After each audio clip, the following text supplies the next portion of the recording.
Salaamu calaykum. 1995 ayaa gobolka Pennsylvania Mareykanka ayuu nin ka geystay dhac laba bangi oo ku yaalay gobolkaas. Arrinta la yaabka leh ayaa ah markuu ninku xatooyada geysanayay aanu soo qarsan wajigiisa xitaa wax yarna muuqaalkiisa aanu ka soo bedelin. Arrinta kale la yaabka sii lahayd ayaa ahayd inuu kamaradaha ammaanka uu u eegay si kalsooni ku dheehan tahay isagoo waliba dhoola cadeynaya miyuu ahaa tuug maskax badan oo maskax badnidiisa awgeedna uu ogaa inaanay askartu awoodin soo qabashadiisa sababtoo ah waxa uu soo diyaarsaday fikrad aad u maskax badneed dhammaan dadka oo dhan uu ku khiyaameyn karo. Waa maya oo saacad yar kadib askartii ayaa aqoonsatay waxayna ka soo qabteen gurigiisii uu u baxsaday. Askartu waxay ahaayeen kuwo aad ula yaabsanaa kalsoonidiisa xad dhaafka ah iyo in aanu wajigiisa soo qarin intii uu xatooyada geysanayay. Markii la weydiiyay sababta uu sidaas u sameynayo waxa uu ku jawaabay jawaab aad u qosol badneed. Wuxuuna sheegay inuu aaminsanaa inuu wajigiisu qarsoonaa oo aanay kamaraduhu qabaneen sababtaa waxa wajiga uu soo marsaday liindhanaan.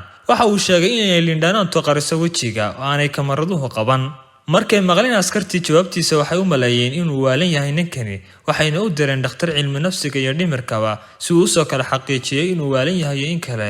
Jawaabtii ayaa noqotay in caafimaadkiisa uu taam yahay caqligiisuna uu yahay tamaam balse dhibaatadu ay tahay inuu doqon yahay doqon waliba aad ugu kalsoonaa naftiisa aragtidiisa iyo fikradihiisaba. Dhacdadan qariibka ah ayaa ka dhigtay laba doctor oo takhasus u leh cilmi nafsiga iyo dhimirkaba inay baaritaan ku sameeyaan arrinta tuugan doqonka ah iyo sababta ka dhigtay inuu sida la yaabka leh ugu kalsoonaado fikradihiisa doqonka ah. Waxayna bilaabeen labadii doctor inay soo ururiyaan koox arday ah oo jaamiciyiin ah oo gaadhaya ilaa 50 arday waxayna ku khiyaameeyeen dhowr tijaabo oo kala duwan oo ah kuwa maskaxda. Dabadeed arday kasta waxa ay weydiiyeen dhowr su'aalood kahor inta aanay natiijada u sheegin. Waxay weydiiyeen in ay aaminsan yihiin in ay wada saxayaan su'aalaha oo ay natiijo fiican keenayaan iyo in kale. Kadib waxa ay siiyeen ardaydii natiijada tijaabooyinkii ay ka qaadeen. Arrinta la yaabka leh ay kala kulmeen ayaa ahayd ardaydii ku dhacday tijaabooyinka ee keentay natiijooyinka yaryar ay noqdeen marka lala barbardhigo ardayda kale kuwa aad ugu kalsoonaa nafahooda waxayna aaminsanaayeen inay yihiin kuwa ugu maskaxda badan uguna xariifsan ardayda kuna guuleysan doona tijaabada